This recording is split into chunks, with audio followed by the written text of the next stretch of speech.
The following program is a remix of Survivor Support's inaugural podcast, as it deals with content applicable to Survivor Support's Predator Watch podcast.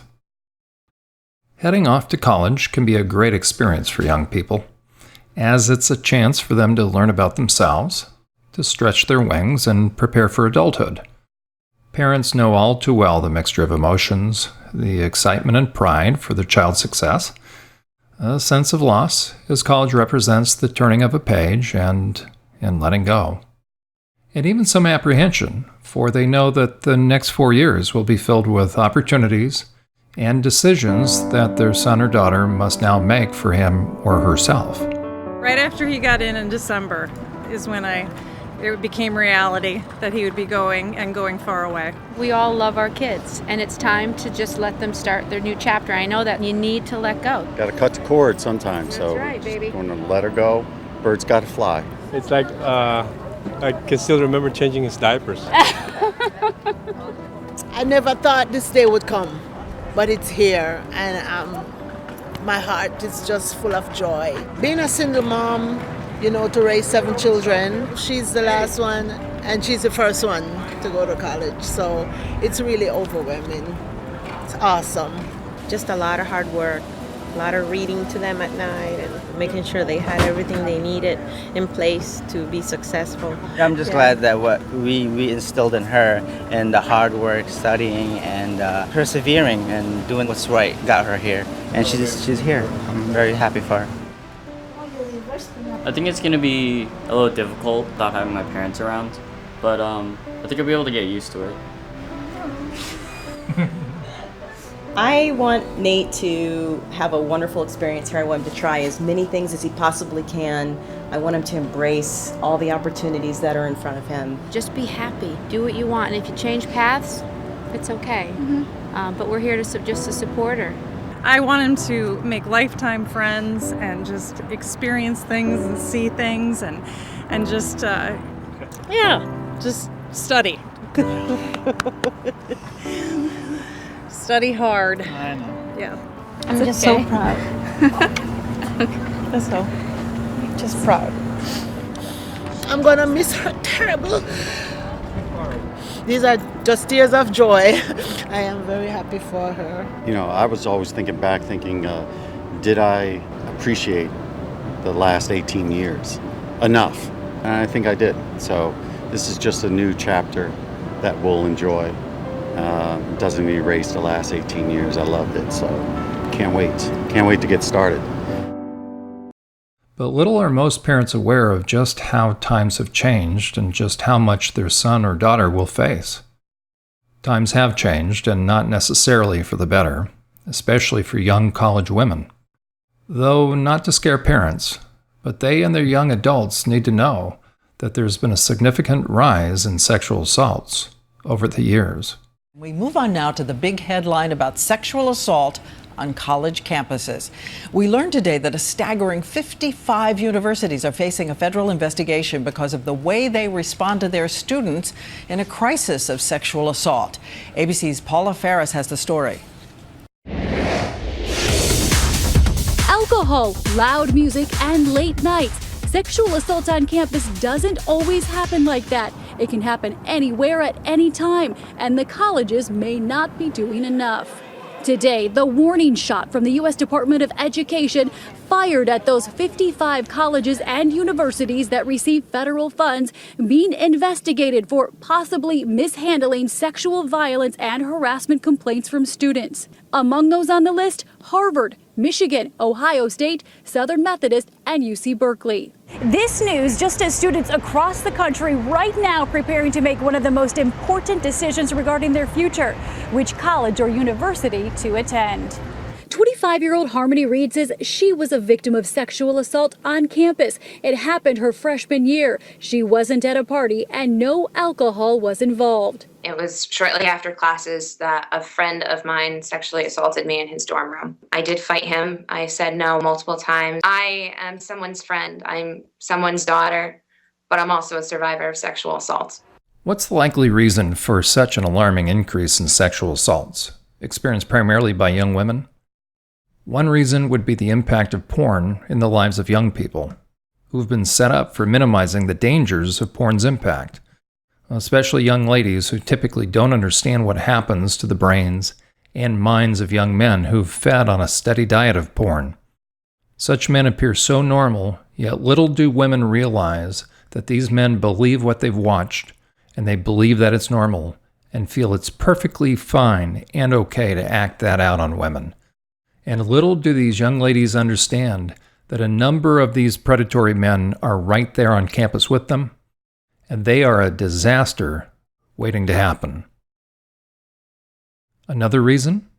The culture has changed on college campus, and not for the better, as students have become increasingly sexualized, as evidenced by how many attend spring break trips, which have now become an open invitation to party without limits. Lastly, and most unbelievably, is that an increasing number of colleges and universities are holding what's called Sex Week. And if you look at the schools that are promoting such activities, you'll inevitably find an increase in both sexual assaults and STDs. Well, how big of an issue has Sex Week become? Well, big enough to cause state legislatures to consider pulling funding for those schools which hold such activities, as inevitably, student tuition is used to pay for these deviant activities. I am offended for the people of my district at the University of Tennessee having Sex Week. Big controversy in the volunteer state over the university paying for Student Sex Week. We'll take you to the campus for a debate. Impact segment tonight, big controversy at the University of Tennessee. Beginning on April 5th, there will be a sex week for students there. And the university had committed about $11,000 in taxpayer funds to that exposition. When some lawmakers in Nashville heard about that, they threatened to cut off all funding for the University of Tennessee, Knoxville.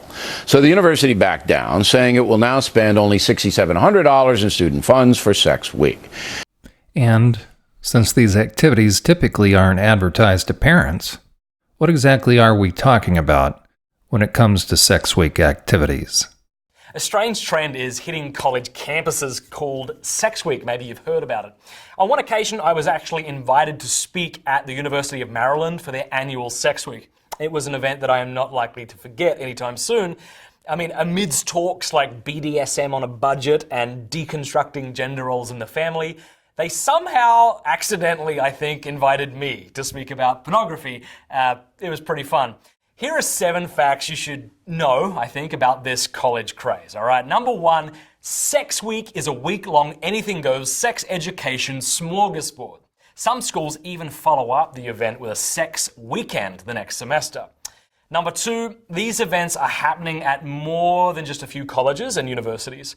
Peter Roth, who's the contributing editor at US News and World Report, says these things are ubiquitous, as common as Rush Week and Homecoming. It's a sponsored event from Ivy League schools like Yale, Cornell, Brown, and Harvard to public schools like Kent, the University of Tennessee, and the University of Maryland. Number 3, during a typical Sex Week, there are a wide variety of odd events. Amidst the lectures about sexual violence and STDs, you can also attend sex toy workshops, drag shows, lectures from porn stars, sadomasochism seminars, sexy beach parties, X-rated film screenings, and even condom fashion shows. The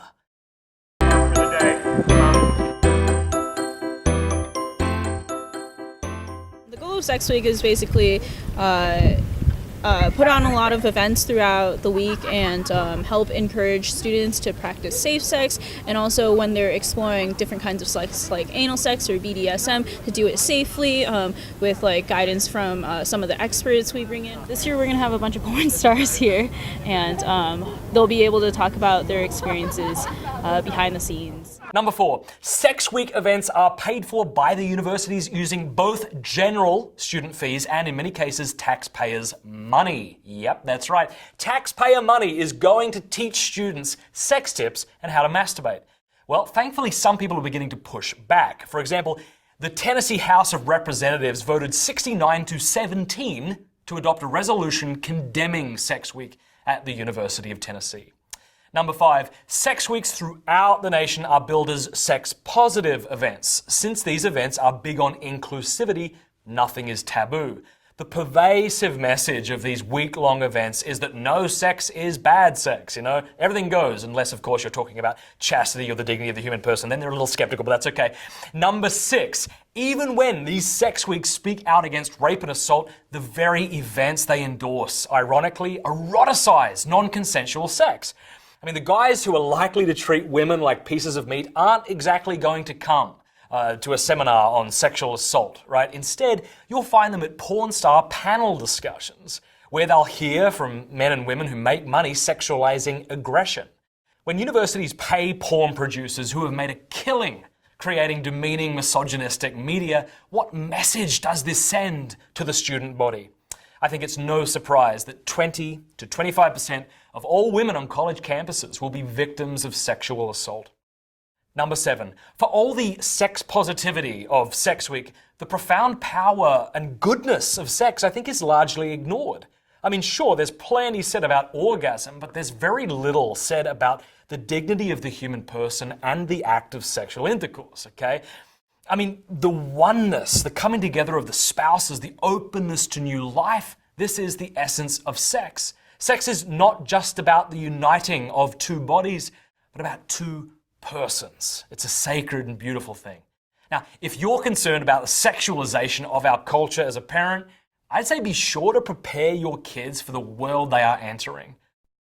It's one thing for a young person in college to have to decide whether to imbibe in spring break activities with all that entails, but to invite that type of mindset on campus, to bring supposed sexperts on campus, to actively encourage kids to explore in deviant sexual activities is like telling them to go have fun in the sun and the water, get the most out of spring break, without warning them in advance that as they drop their guard and experiment and explore whatever's put in front of them, that just under the surface may be lurking some very dangerous predators looking for easy targets of opportunity. And right in the heart of town sits Southern Oregon University with its 6,000 students and prominent theater and music programs.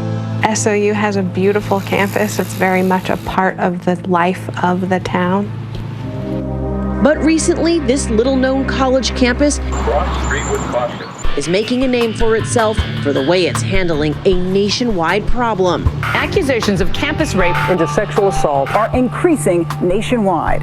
Coming at a time when nearly 100 universities across the country are under federal investigation for mishandling allegations of sexual assault by students. An estimated 1 in 5 women has been sexually assaulted during her college years. A startling statistic that for Nikki is more than just a number, it's her story. As a sophomore music major, she meets vocalist Luke Smith, also in the program. We met when Luke was a freshman and I was a sophomore here at SOU, and we clicked right away. We had similar personalities, being dorky and loud and silly and maybe a little misunderstood. Our friendship blossomed and we became best friends very quickly. And then it became romantic? You started dating? Yes, it did. It was a surprise, I think, for both of us. Months passed, the relationship progressed and became sexual. But soon, Luke was pressing Nikki to engage in a type of sex that she wasn't comfortable with. Little do these college administrators know that sophisticated sexual predators will actually select these schools as their prime hunting grounds, as the school culture has created the right conditions for targeting vulnerable and unsuspecting young students. Like sharks gliding silently toward unsuspecting swimmers enjoying a day at the beach, these predators know how to select their victims. And in an unguarded moment of time, the world can change for these victims forever. Given the lasting impact such experiences can have on young people, Dr. Juli Slattery shares some of her concerns. But I've heard too many stories of kids that get sucked into this, and sometimes they never come back, and sometimes it's just, basically a train wreck for a few years before they can get their lives back on track. Juli Slattery joins us next on Survivor Support's Predator Watch podcast. Predator Watch provides a brief overview of important stories in the news or issues of concern as they relate to understanding the nature of sexual predators, their characteristics, how their minds operate, their methods of manipulation, and what motivates them.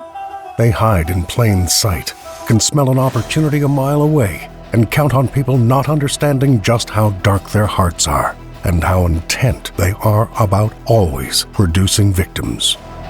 Stay tuned as John Euler, a licensed professional counselor with over 25 years of professional experience treating both survivors and sexual predators, shares his insights on this edition of Predator Watch. Hi, and I'm John Euler, and you're listening to the Predator Watch podcast.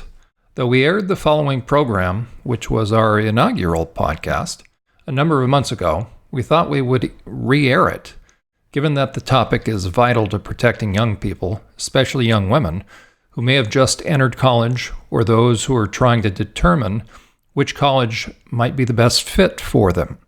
In considering who might be appropriate to discuss such a topic, we decided that author and speaker Juli Slattery would be ideal. Thus, it was my privilege to welcome to our inaugural podcast Dr. Juli Slattery of Authentic Intimacy. Dr. Juli Slattery is a clinical psychologist, author, speaker, and the president and co-founder of Authentic Intimacy. Julie earned her undergraduate degree at Wheaton College, earned a master's in psychology from Biola University, and a doctorate in clinical psychology from Florida Institute of Technology. From 2008 to 2012, Dr. Slattery served at Focus on the Family, writing, teaching, and co-hosting the Focus on the Family broadcast. Well, first of all, it says that the average Christian has a very limited understanding of God's design for sexuality. They've memorized a list of rules, maybe, but those rules no longer make sense to them. Welcome to the Focus on the Family broadcast, helping families thrive. In 2012, she left Focus to start Authentic Intimacy, a ministry devoted to reclaiming God's design for sexuality, which can be accessed at AuthenticIntimacy.com. Julie is the author of 10 books, 2 of which we will be referencing: Pulling Back the Shades, Erotica, Intimacy, and the Longings of a Woman's Heart, and Rethinking Sexuality, God's Design and Why It Matters. And she's host of the weekly podcast, Java with Julie. Julie and her husband, Mike, are the parents of 3 sons, and they live in Akron, Ohio. Julie, welcome to our podcast. Thanks for having me on, John. It's great to be on, particularly your inaugural episode, so I'm honored. Well, thank you. I can't think of anybody better, especially to deal with issues of pain. You're a clinical psychologist, and then you worked with Focus on the Family for a while, and then you felt compelled to start Authentic Intimacy. I know on the Church Protect website and then Survivor Support, we're going to be linking and featuring a number of your podcasts. It's a wonderful ministry. Why don't we start with, describe for us what compelled you to start Authentic Intimacy, and then where you're going. And you have a new book that is just coming out called Rethinking Sexuality, and your passion is sexual discipleship, and that will really set the stage for the reason why I reached out to you, because the damage that's going to be wrought upon these young people through the loosening of morals on campuses is going to be a tidal wave coming down the pike. Yeah. I think we're already experiencing some of that, but it will increase. I started Authentic Intimacy with Linda Dillow in 2012, and it really began with a very personal journey initiated by the Lord of me just feeling compelled to spend more time with Him. So it had nothing to do with ministry or a burden for the sexually wounded or anything. It was, God was just pretty much saying, "Seek my face." And so I began to take steps towards really spending more time pursuing the Lord over the course of probably 8 or 9 months. And during that time, just began, like, it was a really radical time. I just would wake up in the middle of the night and just have to get on my knees and seek God. I just, like, every free minute, I was in a A.W. Tozer book, or it was something to help me understand more of what it was to have an intimate relationship with God. And so during that period of time, I started to get a physical pain in my chest. And I knew that it was spiritually related. I'd never had anything like that before. But the timing of it, and just the Lord would wake me up with this pain in my chest. I would just be on my knees praying to Him, what is this pain? And He began to just show me that, He was sharing with me the burden that the Lord has for those who are wounded and broken. And at the time, as you mentioned, I was working at Focus on the Family, and I felt like at Focus, we were flying at like 30,000 feet, just dropping care packages for women.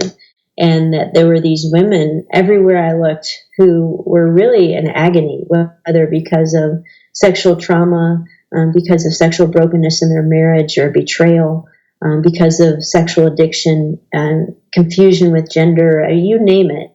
But that sexuality represented so much pain for women, and that no one was really speaking into this in an intimate way. And so God just really, I feel like He's just sort of led me by a trail of breadcrumbs. Every day I get up and take the next step of starting this ministry, and the direction that He's led us since we started the ministry about 5.5 years ago. It's truly been a walk of faith, and just an honor that God would share a portion of His heart with me for the broken and the wounded, and we'll just keep going with it. It's just the need is so great. I think about even the changes in our culture since 2012, and the brokenness has just exponentially increased, and it will continue to do so. But God's word is setting women free and setting them on a journey of healing. And so that's what keeps us going.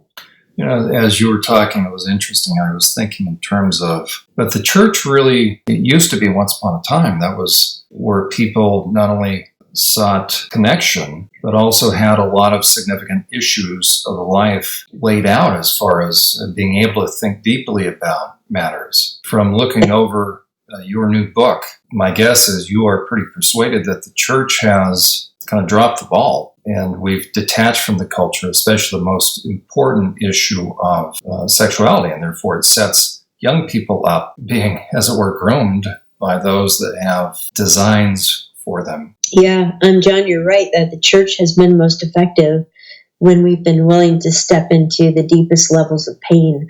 And in the past, that has happened with poverty and illness, with people that were discarded and not cared for. But this issue of sexuality, if you study sort of the history of the modern church, you see where this came from. But we have adopted generation after generation of a theory, a philosophy that says that sexuality and conversations about sexuality don't belong in spiritual settings.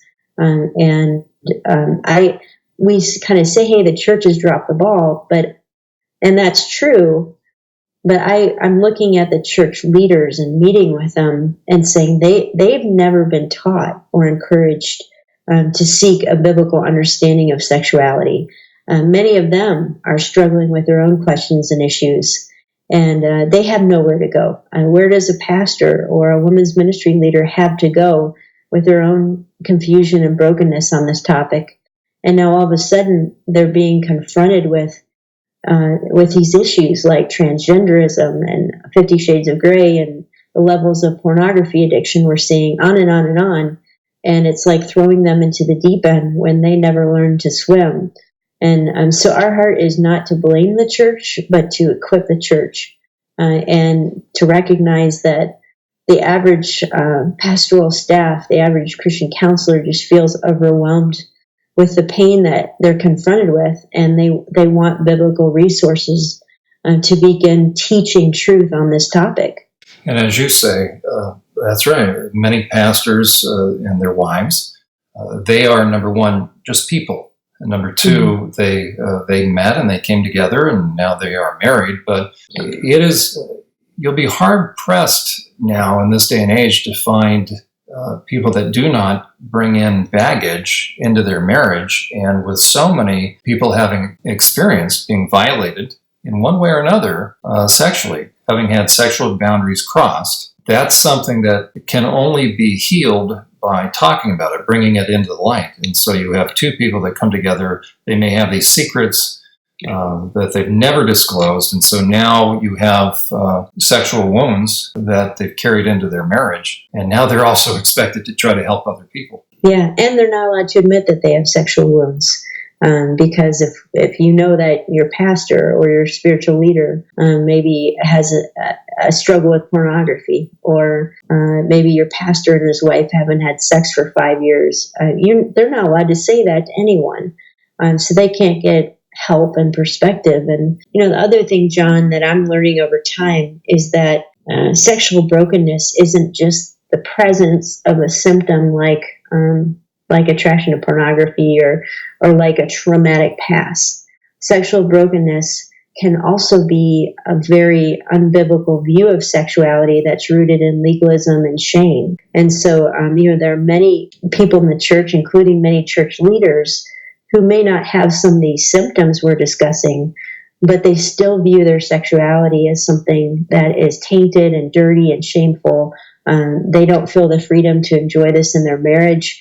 And so at Authentic Intimacy, the goal is not just to identify symptoms, but to really reclaim the conversation of, what does the Bible actually say about sexuality and why did God create it in the first place? And, that's a conversation that every single one of us needs. And pretty much every single one of us were never encouraged to pursue in a church setting before. So that's where our heart is, and that's what this book, Rethinking Sexuality, and this whole concept of sexual discipleship is really about. Is let's not just address the problems, let's reclaim the whole conversation. That's right. So I recommend the book. It's coming out soon. But you co-authored a book prior to this, and part of the reason why I reached out, Julie, as I mentioned, is you have now young people that are heading to college. It's just not on college campus. It's all over, but we're tackling colleges right now. And this message, as it were, through Sex Week is being propagated. The question, of course, is what would smart people such as educators be doing hosting this type of thing? And we could, you and I could talk about, who benefits. I think there's two things. You can either follow the money or follow the perpetrators. I mean, if someone isn't in it for money, then they're in it for something very different. It's sort of like a drug dealer. The most prolific drug dealers don't imbibe. So, Julie, speak to just the whole realm of a good kid starting to be exposed to this and where it can lead, and then look at the need for your ministry now. Look at the need for survivor support. So where a kid may not have had, regrets and injury, as it were, now coming out of that stuff, now they have a whole lot of stuff that they're going to be bringing into a marriage that just didn't have to happen. So talk to us about the concern of the phenomenon of this whole erotica push, as well as the difference between fantasy fiction versus fantasy. Yeah. Well, there's a whole lot of different directions I could go with that question. Yeah, I think first of all, it's important to understand for always where other people are coming from. And, as a clinical psychologist, sometimes I scratch my head and say, why in the world would people who know research, people who are intelligent, who are administrators or faculty of a college campus, encourage things like Sex Week? And if you know what happens during Sex Week, it is very much just encouraging sexual exploration of all kinds.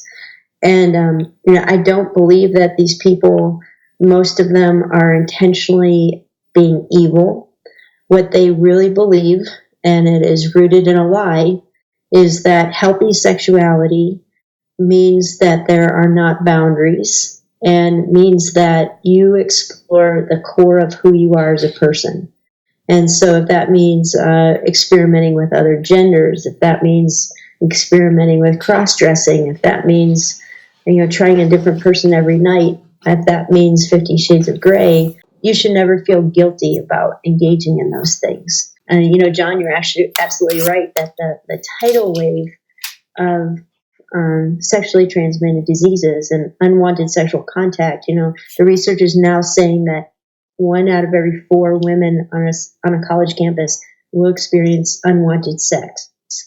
And it's not just predators that are coming on campus. We're actually grooming the men to be predators by telling them you can have everything you want, mixing alcohol with this, putting young men and young women together in co-ed dorms, sharing bathrooms. You're setting up a situation that can't possibly end well. And, there are just so many ramifications of this in terms of the spiritual fallout for young men and young women, but the spiritual bondage that this creates, the shame and the guilt, the dysfunction, the confusion about sexuality. And so, that's why I believe it's so important to start the conversation with why did God create sex in the first place and how is it being distorted? Because if we just try to deal with the shame or we just try to deal with, the sexual trauma, we're not getting to the root of what colleges are trying to do, which is frame a worldview around sexuality that is ultimately destructive. So, there's so much to this. And if you are sending a kid to university, you have to know what's going on in classes and during sex week and in the dorms and, during spring break. The hookup culture is real. All of this is happening. And the adults, the grown-ups, are actually encouraging it. And, I guess as a parent now, in rethinking this whole situation, I would probably think twice. I mean, it's risky enough to send a kid off to college and call me a helicopter father, but, it's risky enough, but kids need to, they eventually have to, of course, become their own person and figure out what their morals are going to be. But if you found out there was a college campus that had heroin week, yeah. Right? That you knew that they were baking cupcakes with heroin in it and all sorts of things. I would probably think twice, because there's one thing to have quote unquote normal degrees of temptation, but I think on college campus, once you get out of college, you're not faced with that same level of temptation anyways. You're not. It's ridiculous. You don't have to be a Christian to see how destructive and ridiculous it is that adults are putting kids in this position. We wouldn't put ourselves in this position. We actually have college-age kids. We have 3 boys and 2 of them are college age. And we told our boys, if you want any financial help from us with college, you have 2 choices. You can go to a Christian school that we agree with, or you can go to our local university and live at home. But if you want to go to a state college, God bless you, you're on your own, but, we'll love you, but we're not going to financially support you, because we've seen too many situations where really good kids, they just don't have the intellectual muscle and the spiritual muscle to combat everything that's coming at them, not just sexuality, but worldview. Professors that their whole goal is to get people to walk away from Jesus Christ. So that's kind of the decision that we've made as parents. And there are some kids that get involved in a campus life group, the navigators, they're really able to stand and make a difference. But I've heard too many stories of kids that get sucked into this. And sometimes they never come back. And sometimes it's just, basically a train wreck for a few years before they can get their lives back on track. That's right. And then your new ministry is there to try to help them. So let's do a little role playing, Julie, if you don't mind. I'll be that hypothetical young person. So she's 18 or 19, or 17, considering college, and let's say Northwestern, but again, all the Ivy League and other schools. And so zeroing in, Julie, on the issue of what you had written about, 50 Shades of Grey, since it is a phenomenon. So let's say, since that's going to be a part of Sex Week, so you've got the proliferation, of course, of all sorts of things that are attacking the morals, but there's a certain element within that agenda, those that are propagating that are going to introduce, if the kid hasn't been introduced already, because it's sold in Walmart, that film is, and other things. So let's say they've never seen or heard of erotica. Would you touch on that issue? Now I'm going to be this kid, and let's say I don't know what this is. So let's say I just think there's porn. And so I'm going to say, well, Julie, what is the big deal, this 50 Shades? People, after all, look at how many people, even in my church, I know there's people that read the book. I haven't read it yet. What's the harm? It seems like, and I've heard that sometimes it helps people's marriages. If I start to kind of investigate that, what's the big deal? Yeah, well, that kind of conversation for me would first of all be, hey, good for you for asking those questions, because a lot of young women your age are not asking that question. They're just diving into it. And so I think what I would do in that situation, particularly if you have a young woman who has a God awareness and wants to honor the Lord with her sexuality, is help her understand that erotica is a form of pornography. Even the culture calls 50 Shades of Grey mommy porn. And I'd say, what do you think of that? What do you think of the fact that the secular media calls this mommy porn? And have her wrestle through some of that. And then, continuing in the conversation of what do you think pornography is? What do you think the purpose is? A lot of what I do on individual interactions is engaging and asking questions, because kids are tired of being told, don't do this, stay away from it, it's bad, and they don't know how to think critically about what are the risks and why would you be drawn to this in the first place. And so a lot of what I encourage parents to do, and also churches to do, again, is this concept of sexual discipleship, that this is a discipleship journey of challenging each other to think biblically about sexual issues, and not just have a moral response of gay marriage is wrong or pornography is wrong. People want to know the why.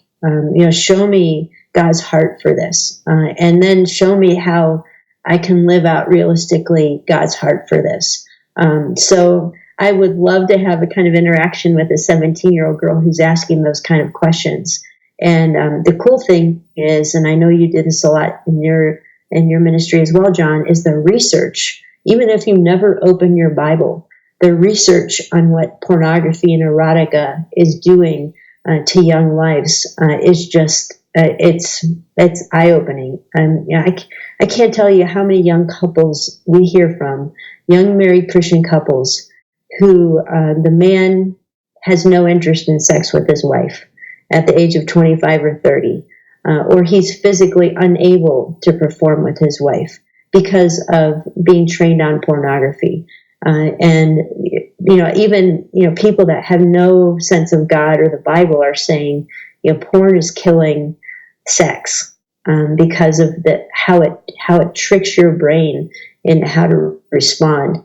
You can get into what you're doing with objectifying other people through sex. And, there's so many different discussions we can have without quoting chapter and verse that support God's design for sexuality and marriage. And Julie, you had mentioned in a previous broadcast on Family Life Today, as you and your co-author were talking about your book. And again, that book is Pulling Back the Shades. So I strongly recommend that. We'll have a link to that book, as well as the program. But you emphasized two things, and I am aware of the time. It has gone by fast. Two things. You distinguished between fiction versus fantasy, and how that needs to be understood, and then how this erotica substitutes for the real and the legitimate longings of a woman's heart.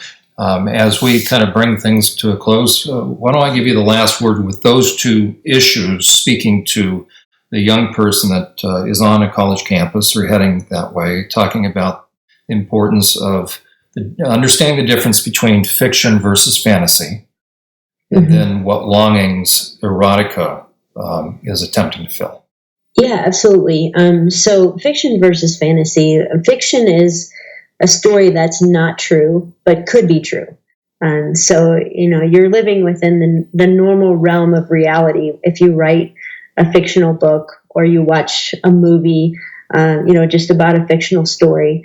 Fantasy, on the other hand, is asking you to take a leap into suspending what we know to be true about the world. So a great example of fantasy is Star Wars. They tell you when the movie starts in a galaxy far, far away, and it starts describing a reality that is completely outside of what we experience here on Earth. And so fantasy can be fun in terms of something like Star Wars, The Lord of the Rings, where you have animals that talk or things like that. But when you're entering a fantasy situation, you don't expect animals to talk to you. You're like, hey, this is just kind of, to going in a different universe, sort of. What you need to understand about erotica, and I would say pornography, is that these, like 50 Shades of Grey is presented as fiction, but it truly is fantasy. Because what it presents in terms of this relationship between two fictional people is something that can't possibly happen in real life. You can't possibly be drawn to somebody who wants to put you in a bondage relationship, and that turns out to be this loving, healing experience. That's just one example. But in some ways, pornography is the same way. It presents a view of sexuality and things that are possible that are impossible. And so we need to be wise in knowing that not only are things like erotica and pornography immoral, but without realizing it, it's making you expect something that is totally impossible and untrue. And that's why in the real world, when you think, hey, this hookup relationship is going to be satisfying and I'm going to feel loved, in reality, the hookup relationship, the next day, you feel sick, you feel guilty, you feel shame, you feel used. You'll never see that reality portrayed in what we're seeing in this culture. And then you mentioned, what is erotica? What is it plugging into in terms of and exploiting a woman's desires and longings? And in pulling back the shade, Anna and I write about 5 different longings that 50 Shades of Grey really pulls on. And I think what we got to understand is that these longings are God-given longings. Like some of the longings include wanting to be special to a man, chosen by a man. And that is a longing that is represented in every romance story. And I believe that God put that longing in a woman's heart because it ultimately has a spiritual reflection of the church and God's people being chosen by Him. And so there's even a spiritual purpose behind these longings. The longing to make a difference in a man's life is twisted in erotica, like 50 Shades of Grey. The longing to be sexually satisfied and fulfilled. These are not bad longings, but what the enemy always does is he takes our longings and he presents a counterfeit, saying, hey, this will satisfy you. Where the Proverbs said it thousands of years ago, you think that this is going to satisfy you, but when you're done, you're going to see death and decay. And that's what we're experiencing in our culture as young people are experimenting with all these things, and then they end up with just a heap of brokenness and regret. Well, Julie, I so appreciate your willingness to come on our program, our inaugural program, and share your expertise. And I strongly recommend people head over to your website, AuthenticIntimacy.com. Is that correct? That's it. Yep, you can find everything we do there. There you go. Well, it's a tremendous ministry, and in a way, we're all kind of coming at this battle, trying to help from different angles. That's right. That's right. Yeah, we need an army, that's for sure. That's right. So thank you for what you're doing, and thanks so much for inviting me to be part of it. And thanks for being a part of our broadcast.